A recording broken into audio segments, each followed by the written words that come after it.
Darning आणि पॅचिंगचा सराव करण्याच्या सत्रात आपले स्वागत आहे। या सत्राची उद्दिष्टे पाहूया। या सत्राच्या शेवटी आपण हे करू शकाल: एक फाटलेले आणि छिद्र रफू करणे, साधा पॅच, हेम्ड पॅच आणि सजावटीचा पॅच शिवून घ्या।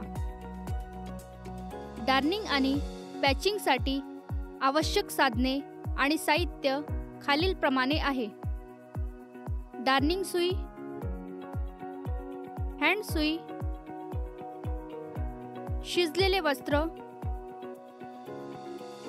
पॅचर, दोरे, टेलरची खात्री, टेलरचा खडू,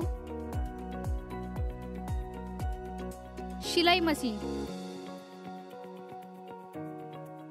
आता आपण फाटलेले आणि छिद्र रफू करायला शिकूया। सर्वप्रथम कापडाची विणकाम आणि कापलेल्या स्थितीचा काळजीपूर्वक अभ्यास करा। नंतर कटच्या सभोवताल रेषा चिन्हांकित करा। सर्व बाजूंनी अंदाजे 0.5 सेंटीमीटर ते 1 सेंटीमीटर समान अंतर ठेवा। डार्निंगसाठी मार्गदर्शन म्हणून या चिन्हांचा वापर करा। फिशबोन टाक्याने कटच्या दोन्ही कडा एकत्र करा।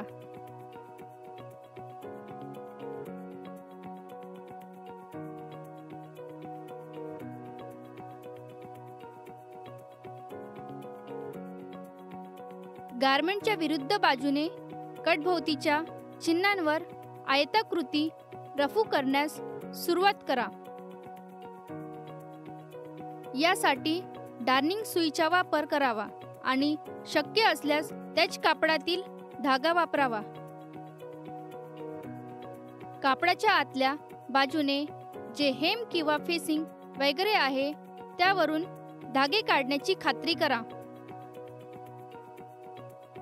उत्तम परिणामांसाठी जर आपण उभ्या दिशेला फिरत असाल तर वापरतानाचा धागा वापरा आणि आडव्या सुताच्या दिशेला वळत असाल तर आडवा बाणाचा धागा वापरा। कापडाच्या विणणीनुसार म्हणजे एक धागा वर आणि एक धागा खाली अशा पद्धतीने रफू करा। टाक्यांच्या रांगेच्या शेवटी लूप सोडा। संकुचित होण्यासाठी टाक्यांच्या प्रत्येक पर्यायी रांगेत लांब लूप घ्या। पुढे त्रिकोणी कटचे रफ करणे शिकूया। त्रिकोणी कटसाठी सरळ कट सारखीच पद्धत अनुसरण करा। सरळ कापल्याप्रमाणे 0.5 सेंटीमीटर बाय 1 सेंटीमीटर अंतर ठेवून टेलरच्या खडूचा वापर करून कापडाचे मार्किंग करा। गारमेंट ड्रॉइंगनुसार फिशबोन शिवणकाम दाखवा। मग आधी आडव्या धाग्याच्या दिशेने काम सुरू करा। नंतर आधीच्या टक्क्याद्वारे वार्प दिशेला विणून घ्या। आता कोपऱ्यात टाके ओव्हरलॅप होतील। पुढे आपण एका छिद्रावर रफू करणे जाणून घेऊया। छिद्र रफू करण्यासाठी प्रथम छिद्राच्या कडा कापून घ्याव्यात जेणेकरून आयताकृती आकार दिसेल। तसेच छिद्राच्या सभोवतालच्या जीर्ण झालेल्या जागा ट्रिम करून घ्या। आता ज्या छिद्रांना रफू करताना सर्व बाजूंनी छिद्र रफू करावे तेथे अनेक टाके घालावे। शेवटी एक आड एक टाके घालून विणून घ्या।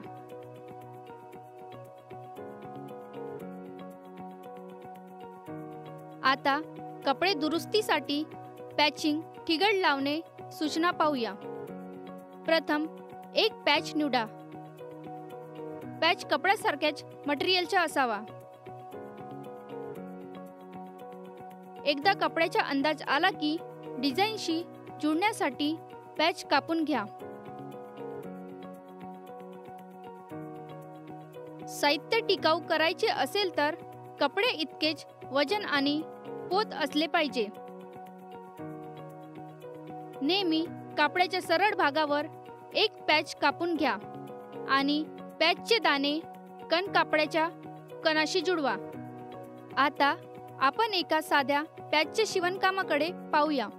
छिद्राचा आकार कसाही असो, पॅच चौकोनी किंवा आयताकृती असावा लागतो. जीर्ण झालेल्या जागेभोवती किंवा छिद्राभोवती आयताकृती किंवा चौकोनी आकाराने मोठ्या टाक्यांनी शिवून घ्या.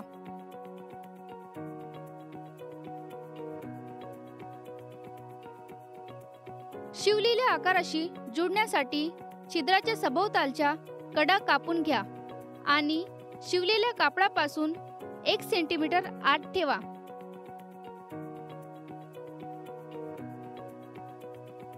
प्रत्येक कोपऱ्यात 1 सेंटीमीटर तिरक्या काप क्लिप करा.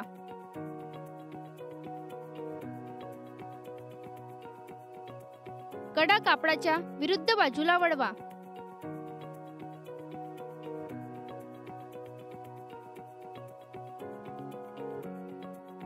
सपाट दाबा आणि कडा तणणार नाही याची काळजी घ्या.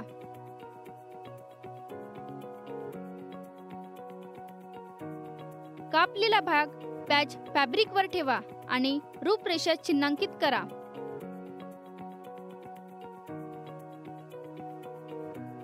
आजूबाजूला 1 सेंटीमीटर सीम माया घाला. पुन्हा मार्क करा आणि बाहेरील रेषा कापून घ्या. आतील आयताकृती आकारावर बेस्ट शिवून घ्या करा. कापडाच्या उजव्या बाजू एकत्र ठेवून पॅच या स्थितीत ठेवा. कपडे आणि पॅचवरील बॅस्टिंग शिवण रेषाशी जुळणारी छिद्र मध्यभागी ठेवा. आधीच्या बॅस्टिंग लाईन्सवर बॅस्टिंग टाके घालून पॅच प्रथम दुरुस्त करा.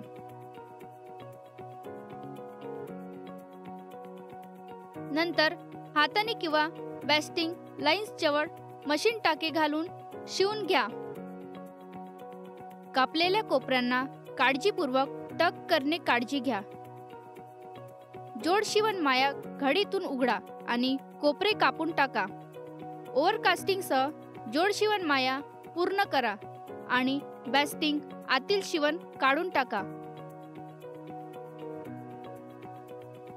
पुढे हेमट पॅच शिवणे शिकूया.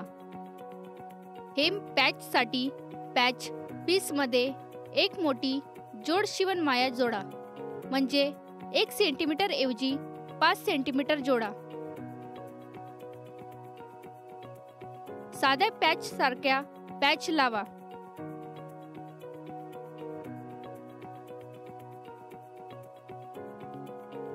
कापडाच्या जोड शिवण मायेचे कोपरे कापून घ्या.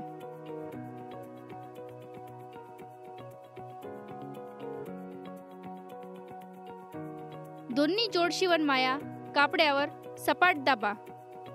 पॅच जोड शिवण माया 0.5 सेंटीमीटरने खालच्या बाजूस वळवा.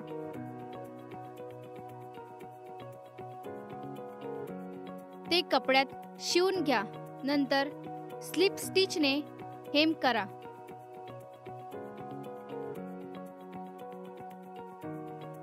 शेवटी बॅस्टिंग आतील शिवण काढून टाका.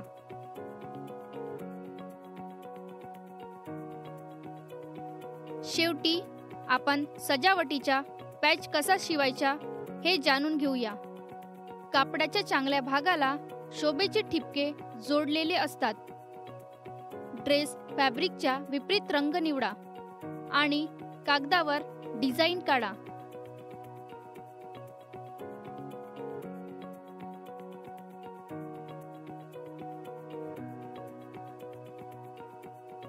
डिझाईनच्या आकारात ड्रेसमधील खराब झालेला भाग व्यवस्थित झाकला पाहिजे. पॅच काढण्यासाठी पॅच फॅब्रिकवर पेपर पिन करा. काढलेल्या आकारावर कागद आणि कापड दोन्ही एकत्र कापून घ्या.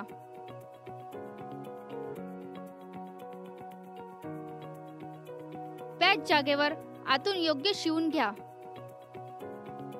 पॅचच्या बाहेरील कडावर रंगीन स्टिच सेट करा. रनिंग स्टिच झाकणारे बटन होल टाके घालून संपवा. कापडाच्या कडा खालच्या बाजूने खराब झालेल्या भागावर ट्रिमिंग करा. 1 सेंटीमीटर सीम माया सोडा. ओव्हरकास्टिंगसह पूर्ण करा. शेवटी पॅच भरतकामाच्या टाक्यांनी सजवा.